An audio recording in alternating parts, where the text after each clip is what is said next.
Madam మీరు రాకుండా మేము బయటకు వచ్చేవాళ్ళం కాదు. 20 మంది బయట ఉన్నారు, చాలా ఇబ్బంది పడుతున్నారు, వల్ల కావట్లేదు. ఇంట్లో మేము బయట వెళ్ళిపోవాలండి ఇంట్లో నుంచి చెప్తాడు.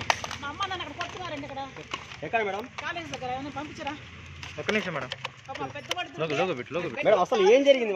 అసలు ఏం జరిగింది మేడం? ఒక్క నిమిషం అండి, మా అమ్మతో మాట్లాడాలి. వాళ్ళు భయపడుతున్నారు, ఇద్దరు పెద్దవాళ్ళు. బాబు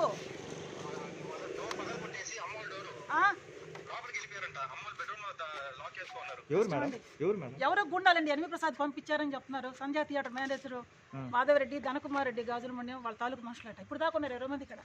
ఆడ పరిగెత్తారు పాప. మా అమ్మ నాన్న ముసలి భయపడుతున్నారు, చాలా ఇబ్బంది పడుతున్నారండి.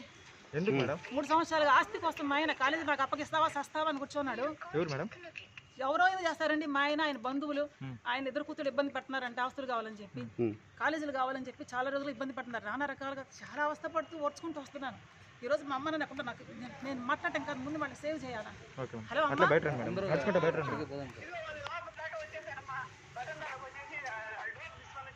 ఎట్లా అండి అలా చేస్తే?